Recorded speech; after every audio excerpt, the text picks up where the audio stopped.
Com muito prazer, assim, muita alegria, que eu convidei a Sá para vir, a Sá e o Vini, que vem também na quinta-feira que vem, na quinta-feira agora, né?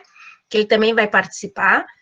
Então, duas pessoas, assim, fantásticas, que foram meus alunos, que chegaram longe, foram muito longe mesmo, e isso é o que a gente espera, né, de vocês, tanto na pesquisa, quanto na área da educação, a gente quer ver vocês ganhando o mundo, né, e vocês literalmente ganharam o mundo, né, Sá? Então, assim, é muito bom. É muito bom ter a tua presença aqui, né, no nosso evento. É um evento que ocorre, então, nesse semestre de forma remota, né? E anteriormente era forma presencial, mas nós vamos adotar, então, esse modelo, né? Porque a gente consegue trazer pessoas do mundo inteiro, né? Então, acho que agrega, né, no evento. E na informação também, né? E, enfim, né? Então, Sato tem a palavra, tudo contigo, fica à vontade. Eu não sei se tu prefere que o pessoal pergunte no meio ou pergunte no final. Aí tu combina tudo direitinho com eles, certo? Então, a palavra é tua. Tá ótimo, Fê. Bom, quanto ao... Eu nunca fiz uma palestra remota, então não sei como é que vai ser bem a dinâmica. Acho que a gente vai vendo conforme vai apresentando, vendo se quiserem parar e fazer perguntas, podem parar, não tem problema. Acho que eu consigo pegar aqui e tirar as dúvidas de todo mundo. Tá? E aqueles que não quiserem falar, eu leio para ti o que eles escrevem aqui no bate-papo daí, a gente responde. Beleza, tá? Ótimo. Então, eu queria primeiro agradecer a Fernanda pelo convite.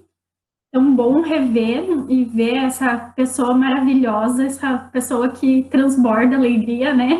Que desde alguns aninhos atrás, só bem pouquinhos, né, Fernanda, porque a gente é muito jovem ainda,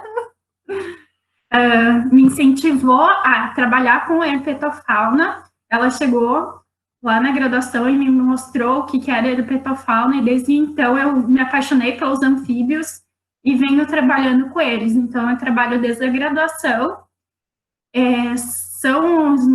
Eu trabalho com a ecologia de comunidade, com diferentes perguntas relacionadas na ecologia de comunidades, mas eu uso os anfíbios como grupo de modelo para responder essas perguntas.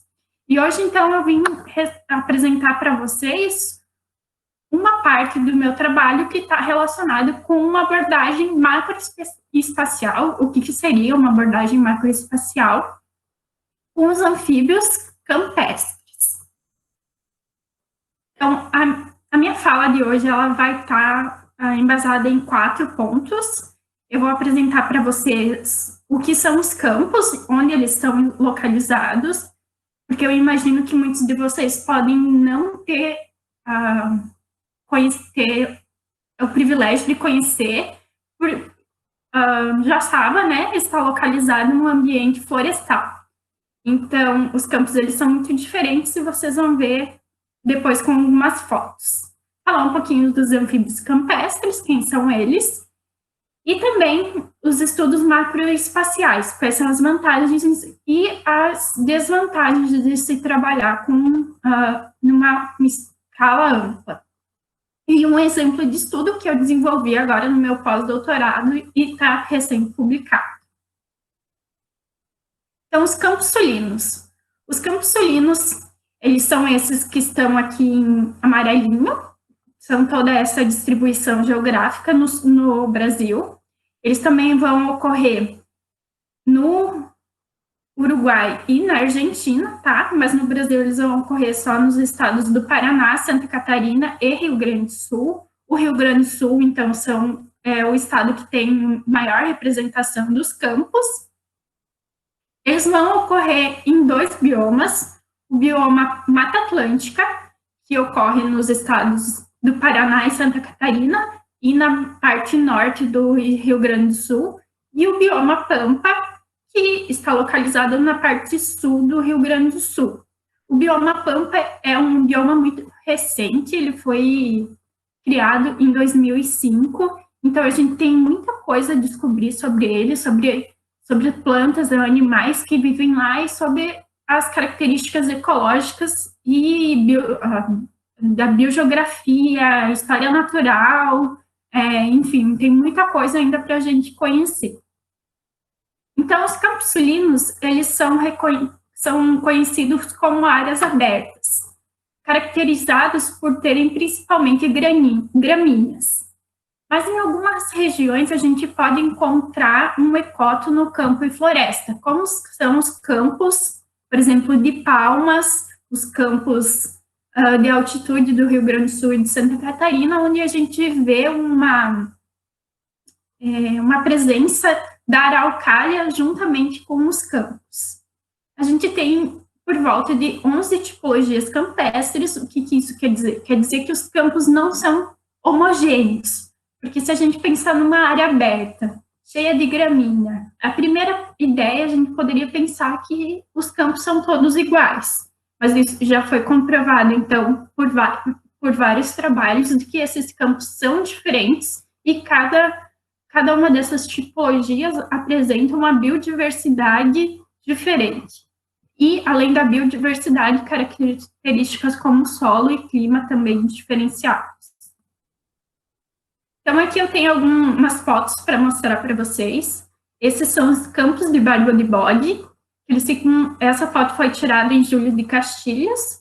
Esses campos são caracterizados por essas fechilhas de barbas de bode, são essas touceirinhas dessa vegetação mesmo de barba de bode.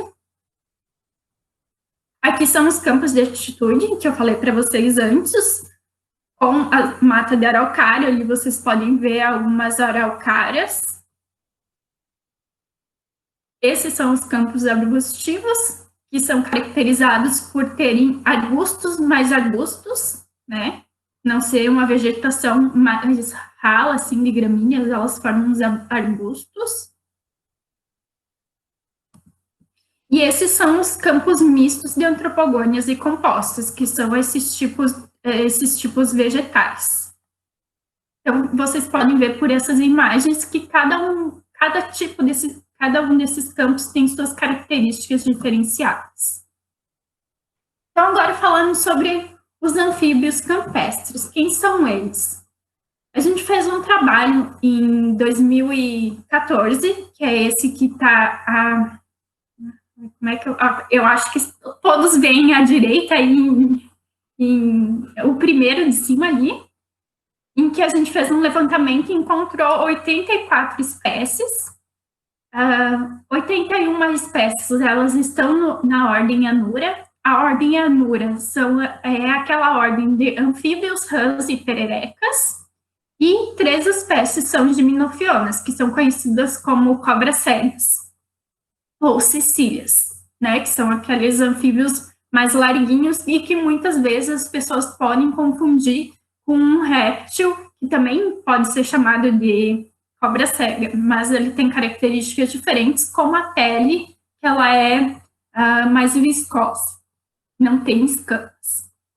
Então, nesse gráfico que eu estou mostrando para vocês, a gente tem aqui, na primeira coluna, está representado a porcentagem de espécies que seriam tipicamente campestres, que vão ocorrer nos campos sulinos. Então, a gente tem que a maioria das espécies, dessas 84 espécies, por volta de 37%, são campestres. Essas cores diferenciadas nessa primeira coluna, que são o marrom, o verde e o amarelo, querem dizer o quê? O marrom são espécies que vão ocorrer somente nos campos da Mata Atlântica. O verde são as espécies que vão ocorrer tanto nos campos da Mata Atlântica quanto nos do Pampa. E o amarelo são as espécies que ocorrem só no Pampa. E em segundo lugar, em segunda colocação, a gente tem as espécies que ocorrem em ampla distribuição, que é por volta de 35% das espécies. Essas espécies, elas são caracterizadas por ocorrerem em áreas campestres, então vão ocorrer nos campos, mas também em outros biomas, em outros locais. Tá? E, por seguinte, a gente tem as espécies que são florestais, mas que ocorrem nas áreas abertas, nos ambientes campestres, e por último, a gente tem a coluna ali das espécies que a gente colocou a categoria de outra, que são as espécies que se encontram no Pampa e no Chaco, e no Pampa e na Mata Atlântica, tá? Então, eu quero mostrar para vocês aqui um guia que a gente fez como um material de divulgação dos anfíbios anuros dos campos sulinos. Aqui embaixo eu tenho um link onde vocês podem baixar ele, então ele está disponível, né? A gente tem, então, as fotos das espécies, a gente classificou elas segundo as categorias de ameaça e também algumas características ecológicas da espécie. Então, agora falando um pouco sobre os trabalhos macroespaciais. Então, a minha ideia não é esgotar todo o conteúdo sobre o que seriam os trabalhos macroespaciais, como estudar eles, mas sim trazer alguns pontos para a gente discutir. Então, eu dividi aqui para a gente fazer uma comparação do que seria um trabalho macroespacial e um trabalho microespacial. Então, vamos começar pelo o que seria um microespacial. Um trabalho microespacial seria aquele trabalho que vai ocorrer numa única área, em que você tem poucas unidades amostrais. Eu trouxe aqui os exemplos de 2 trabalhos. Aqui eu tenho o trabalho do meu amigo Vitor, em que ele fez o trabalho no Parque Estadual do Turvo, que eu acredito que muitos de vocês devem conhecer, que é uma maior unidade de Mata Atlântica, de Floresta Atlântica, no Rio Grande do Sul, onde ainda tem a onça-pintada e outros animais, né, que estão ameaçados. Então, ele fez esse trabalho em um único lugar, numa única área, e tinha poucas unidades amostrais. Apesar das unidades amostrais deles serem, que para um trabalho de microespacial a gente pode considerar grande. A gente vai discutir isso ainda para frente. E um trabalho macroespacial, o que seria, então? Aqui eu trouxe um mapinha com exemplo do meu trabalho do doutorado e pós-doutorado, em que eu amostro todo o Rio Grande do Sul, nas áreas de campestres. Então, eu tenho uma área espacial ampla de amostragem e com muitas unidades amostrais. Ok? Então, o que a gente precisa levar em conta para diferenciar um trabalho macro e microespacial? Por exemplo, o espaço entre as unidades amostrais. Quando a gente está falando de um trabalho, por exemplo, do Parque Estadual do Turvo, a gente vai ter a poucos quilômetros entre uma unidade amostral e outra. Quando a gente fala de um trabalho como o meu, que foi a nível de estado, a gente tem algumas centenas de quilômetros entre uma unidade amostral e outra. Então, o espaço entre as unidades amostrais pode nos ajudar a entender se o trabalho é macro ou é microespacial. A pergunta de estudo também vai estar relacionada com o que a gente quer, com o que será definido. Não adianta eu querer, por exemplo, responder uma pergunta a nível local e fazer uma amostragem em ampla escala, né? Você tem sempre que fazer uma pergunta sempre relacionada com o espaço que você quer responder. E o organismo estudado também. Para um micro-organismo, para uma ameba, por exemplo, você fazer uma amostragem, ela vai ser numa área muito menor do que for fazer uma amostragem para uma onça. Então, você tem que levar em conta o organismo que você vai estudar e ver a área em que vai ser estudado para ser, então, encaixado, se você está fazendo um trabalho em micro ou em macro escala espacial. Samantha? Oi. Oi, meu nome é Rúbia. Com relação à área macroespacial, vocês trabalhariam com áreas de reserva, assim, ou áreas normais? Porque a fragmentação não vai interferir mais do que se fosse uma área microespacial? Essa é uma boa pergunta, mas você diz então, aí a gente vai ter que pensar em qual é a pergunta que você quer responder, na verdade, né? Porque os campos sulinos, eles estão todos fragmentados, tá? Eu vou dar um exemplo assim. Mas isso que eu estava pensando, porque daí... eu fiz a minha mostragem em áreas onde só tinha campos. Então, eu fiz todo um mapeamento por satélite, imagem de satélite, via onde tinha a área campestre e fiz as minhas amostragens ali dentro. Então, uma das minhas perguntas está relacionada com a fragmentação, com as variáveis da paisagem. Ah, sim. Entendeu? É porque acredito que na macroespacial, independente se a área for preservada ou não, acho que a fragmentação é bem grande, né? Do que se fosse uma microespacial. Com certeza. Bom, depende, né? Se a tua microespacial for um parque, ela não vai estar fragmentada. Mas se for, se por exemplo, quiser estudar os fragmentos das cidades de Uaçaba, ela vai estar fragmentada da mesma forma. Certo? Então, daí o estudo, ele não considera, tipo, por fragmento, então, vai ser como se fosse na região normal mesmo, inteira? Sim, sim. Ah, entendi. Obrigada. O que você está considerando, Samantha, considerou é que não importa se era uma área nativa ou uma área de campo natural ou campo antrópico, por exemplo, de criação de gado. Ou você considerou só campos naturais? Porque eu sei que a área de ocorrência, por exemplo, dos campos sulinos, naturais do bioma, mas não necessariamente o que você vai encontrar lá são exemplares, né? Tem a característica do bioma nativo. Pode ser que esteja antropizado, né? Isso.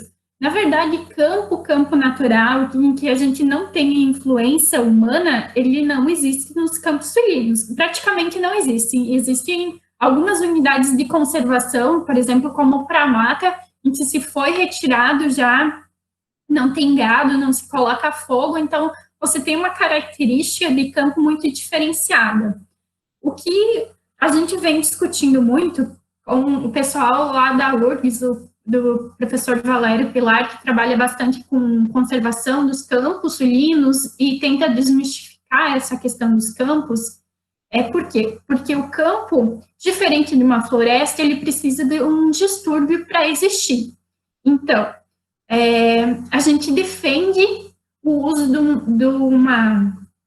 de algum distúrbio. E pelos estudos que se tem feito, o distúrbio que causa menor impacto é a criação de gado, desde que ela seja bem manejada e que tenha um sobrepeso, né, uma sobrecarga de gado em cima, compatível com os campos. Porque o quê? Quando o gado se alimenta da vegetação, ele vai estar deixando com que outras plantas floresçam, né, brotem ali, então vai aumentar a biodiversidade dos campos.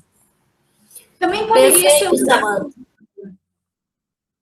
de plantas? Oi, eu disse que é perfeito, tá certíssimo. Eu entendi um exemplo. Não. E teria outra forma de fazer, então, o manejo seria através do fogo, mas o fogo é mais problemática porque é mais difícil de ser controlado, né? Se a gente pensar há milênios atrás, quem fazia esse tipo de manejo eram os grandes herbívoros, que eles foram extintos com a chegada dos homens aqui, à América do Sul, né? Então, por um tempo se extinguiu, mas o homem continuou lá, então houve queimadas, né? Então, sempre houve algum tipo de manejo para os campos continuarem existindo, porque se não há manejo, a floresta avança e as espécies campestres, elas se perdem. Mas também há uma outra discussão de que a gente precisa ter unidades de conservação sem ter manejo para ver o que vai acontecer, né? Por isso que existem algumas unidades de conservação que não têm manejo, que daí é estudado o que acontece. Ficou legal essa parte? Eu falei um monte. Certíssimo, ótimo. Pode continuar, Samantha. É que é meio difícil aqui, não tem ninguém para a gente olhar, né, para dar um feedback. Então, falando assim fica melhor. Então, quanto aos tipos de trabalhos em macroescala espacial, eu pensei em 2. A gente tem trabalhos que são feitos de levantamento de dados de literatura e estudos de campo. O que seriam esses trabalhos com levantamento de dados de literatura? Então, eu separei aqui o que seria uma vantagem e uma desvantagem, tá? Mas primeiro, falando o que seriam esses trabalhos de dados em literatura. São os trabalhos que pegam, fazem compilação de muitos trabalhos que foram realizados e você tem, então, dados de riqueza de espécie e que vocês podem plotar num mapa e ver, por exemplo, a riqueza em determinada área. A gente encontra esses dados, por exemplo, no Radiolist, que tem espécies ameaçadas de extinção, tem o Fishbase, que tem dados de riqueza, e tem vários data papers, e como exemplo que eu trouxe aqui embaixo para vocês, da Mata Atlântica, né, que é um hotspot em que vocês podem pegar. Mas quais seriam as vantagens, então, desses trabalhos? Seria fácil a obtenção de dados, porque vocês já têm vários bancos de dados que têm compilado tudo isso, então vocês podem utilizar esses dados, mas como desvantagem disso seria o quê? Que a curadoria de dados, ela deve ser muito cuidadosa, porque pode ter dados faltantes ou dados errados, então, por exemplo, você tem dados duplicados com nomes de espécies diferentes, né? 2 nomes de espécies para a mesma espécie, então, porque a nomenclatura mudou, enfim, por alguma dessas questões. Então, você precisa ter cuidado para manejar esses dados. A vantagem, o volume de dados é grande, mas ela pode ser uma desvantagem também, porque vai depender da pessoa, então, vai depender do pesquisador, qual é o perfil do pesquisador. Se ele tem perfil para conseguir manipular dados grandes ou não. Se ele tem conhecimento estatístico, né, por exemplo, do R, para conseguir utilizar essas ferramentas que vão lidar com esse banco de dados super volumoso. Uma vantagem é que necessita de poucos recursos financeiros, então o que você vai precisar para desenvolver um desses trabalhos? É praticamente um computador, a energia, né, e tempo para manejar todos esse banco de dados e trabalhar neles, né. E outra desvantagem que falei para vocês, então, são a falta de dados, porque o quê? A maioria das vezes você vai encontrar só dados de riqueza, vai encontrar dados de biomassa, não vai ser como quando você vai a campo, que numa mesmo campo você consegue medir vários tipos de dados que podem ser usados juntamente para responder uma pergunta, por exemplo, que você tenha do estudo.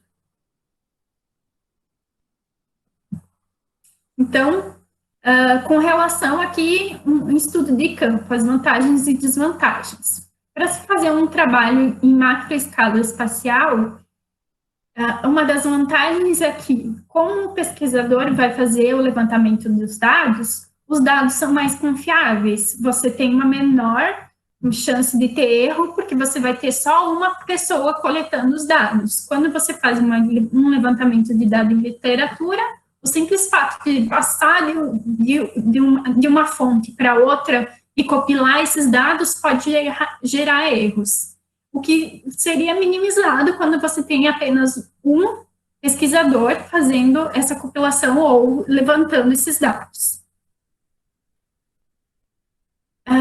Uma desvantagem, então, seria o difícil a obtenção de dados. Por quê? Pense, quando você vai trabalhar numa ampla escala espacial, você vai despender muito tempo fazendo esse levantamento de dados. Então, você vai ter que se deslocar muito de uma unidade amostral a outra, então acaba sendo difícil essa obtenção de dados. Além disso, você vai ter obtenção de dados de riqueza, abundância, dados das características do ambiente, fatores físicos e químicos da água, né? Enfim, depende do tipo de pergunta que você quer responder, mas então você vai ter muitos dados para coletar. Uma vantagem é, ao mesmo tempo, então, que essa obtenção de dados ela é difícil, ela se torna uma vantagem quando você pensa que esses dados são muito diferenciados e que você vai poder responder perguntas diferentes.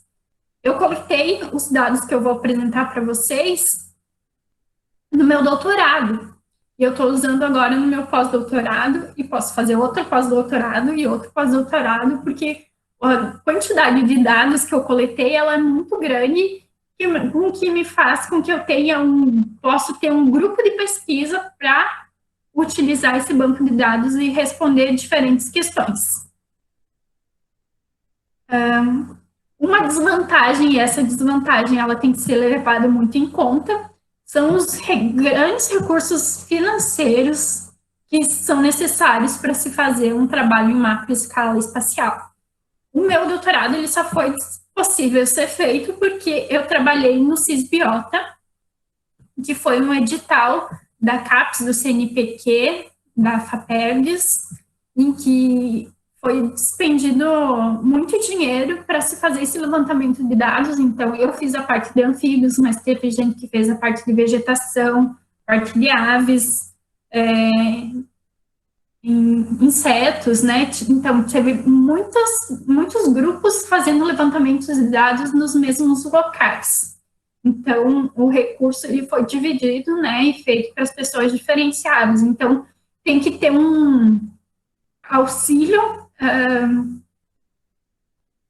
que vem de fora, né, que é um auxílio que seria do país, né, do governo, para que a gente consiga fazer isso, porque nenhuma pessoa tem, não, pelo menos biólogos, né, estudantes não teriam os recursos financeiros necessários para se fazer esse trabalho.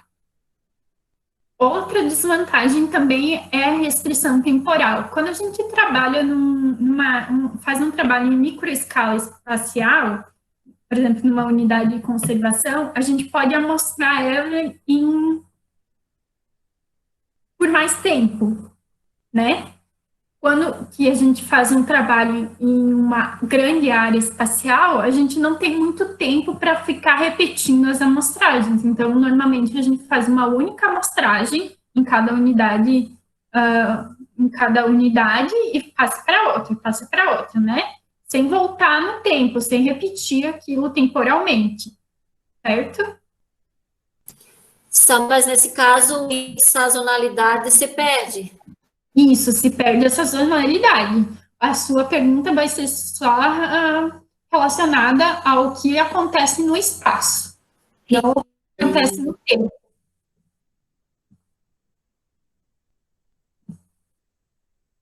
Então, agora eu vou apresentar para vocês meu trabalho recém-publicado, que saiu na Biotrópica, que eu avaliei a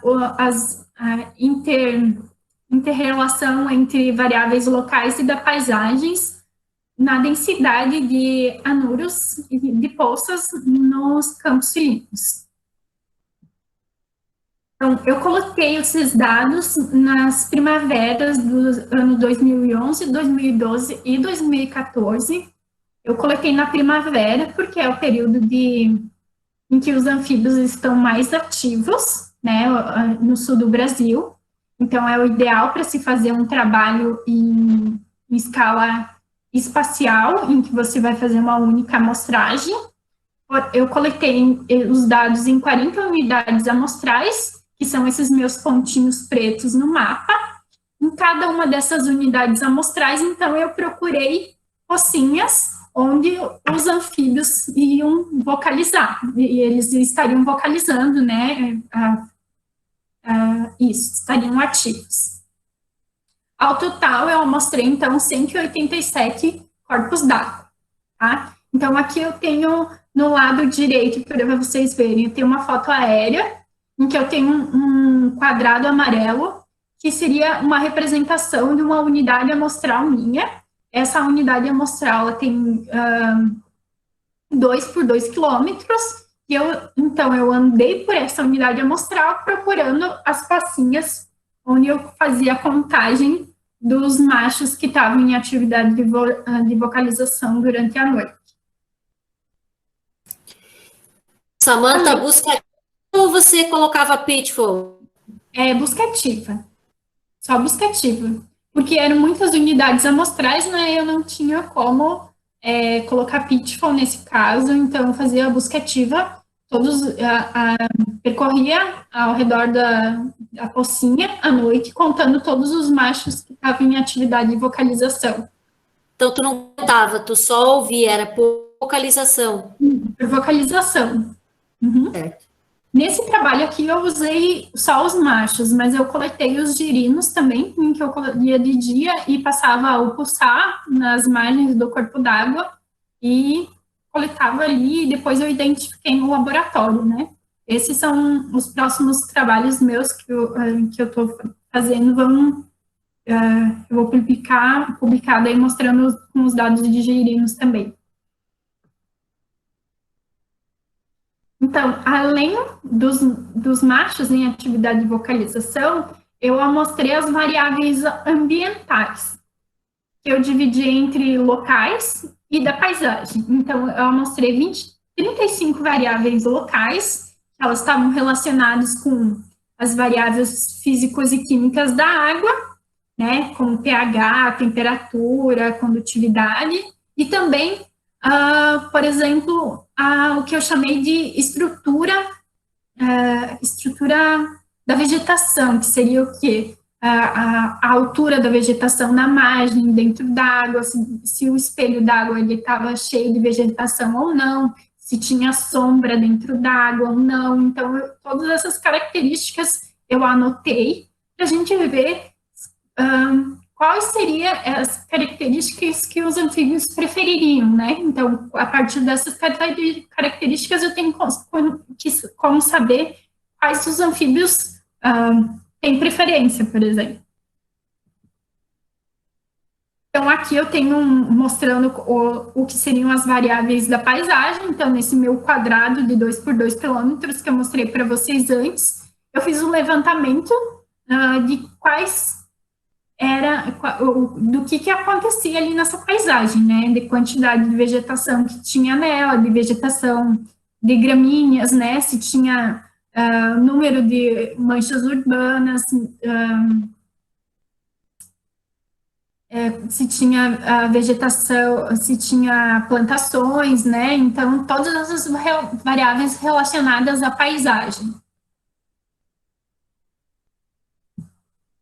Para esse trabalho, eu classifiquei os anuros, então, em duas classes, em especialistas e generalistas.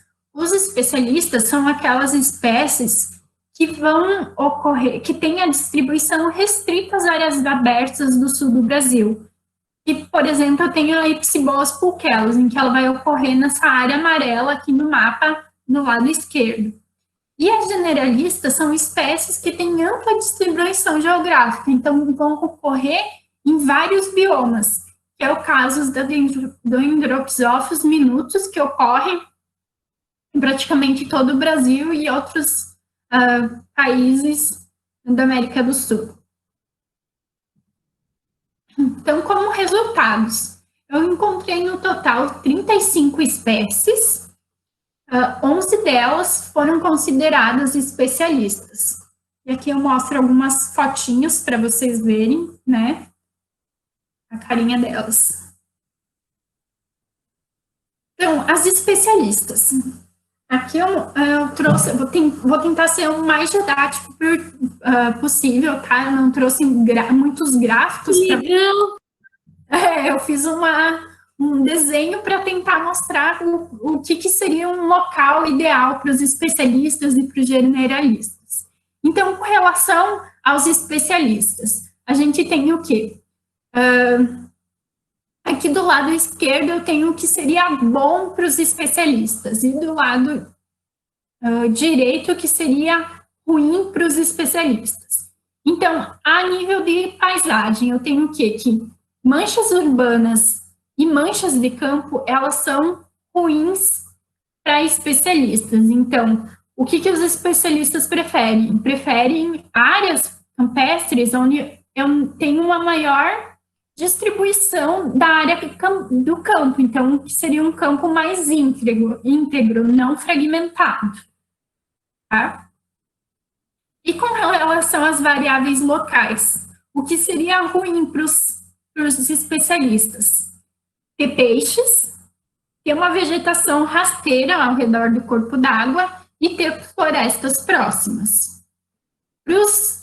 O que seria bom para eles, então, seria o quê? Seria ter sombra dentro do corpo d'água, ter vegetação até 30 centímetros, ter vegetação rasteira herbácea ao redor do corpo d'água, margens alagadas e ter arbustos. Então, vocês podem ver que uma pocinha boa para um especialista são aquelas pocinhas que são mais complexas do que, né, como a gente pode ver do outro lado aqui, que uma poça mais simplesinha, que tenha peixe ali, ela é ruim para os especialistas. Para os generalistas, a gente já tem o quê?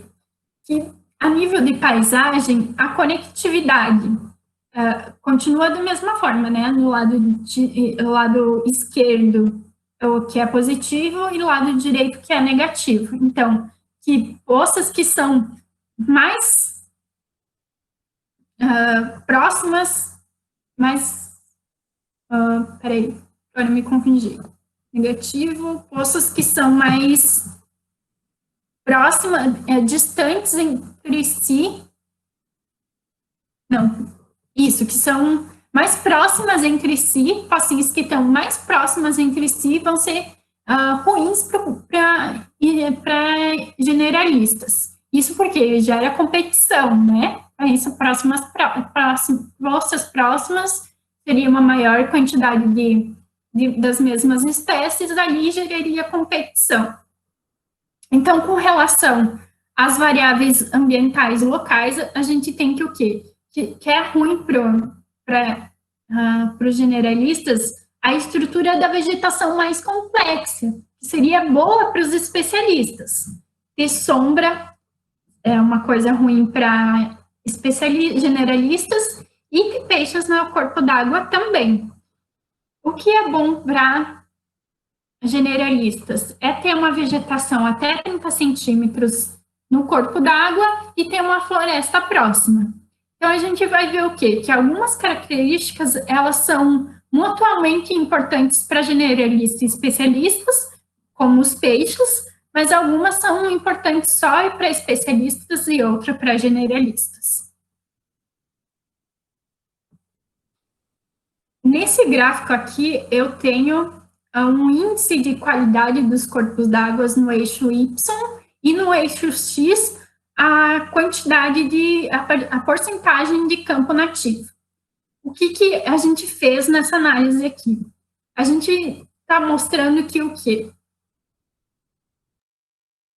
Os corpos d'água, eles vão ser influenciados pela porcentagem de campo que tem ao redor desses corpos d'água. Então, a gente tem o quê? Vocês estão vendo que a linha ela está subindo? Então, a gente tem uma influência positiva dos campos. Aonde eu tenho maior quantidade de campo, eu tenho as melhores poças tanto para os generalistas quanto para os especialistas. Então, a gente tem uma influência indireta da quantidade de campo sobre as variáveis locais dos corpos d'água. Então, o que seriam as mensagens para vocês levarem para casa? A gente tem efeitos diretos locais. Então, essas variáveis locais, elas são muito importantes para a densidade dos anuros, tanto para os especialistas quanto para os generalistas. A gente tem efeitos indiretos das variáveis da paisagem sobre a densidade de anuros. Vocês viram lá que no gráfico que a linha ela estava subindo, então a gente tem que a paisagem ela vai influenciar as variáveis locais. Então é como se tivesse uma interação hierárquica entre as variáveis da paisagem sobre as variáveis locais que vão influenciar a densidade de anuros. Isso tudo vai levar ao quê? Ao que a gente poderia pensar sobre a conservação do habitat e a conservação dessas corpos d'água e também da paisagem para conservar os anfíbios. E vai refletir na conservação de outras espécies que vão ocorrer nesses corpos d'água também, né, como libélulas e outros animais. Então, a gente fez uma reflexão também nesse nosso artigo com relação ao que seria uma quantidade de paisagem ideal para se conservar as variáveis locais dos corpos d'água. Porque é o que? A gente tem a nossa lei, né, que diz que não especifica uma quantidade que seria uma borda ideal para se ter ao redor do corpo d'água. Então, a gente quer avaliar num futuro próximo, né, num trabalho, qual seria essa margem ideal de paisagem ao redor. Até porque o nosso código florestal é chamado código florestal, né, ele não leva em conta o que seria um código campestre, por exemplo, né? Então, a gente faz essa discussão também no nosso trabalho. Obrigado, e eu estou aberta a questões aí que o pessoal tenha.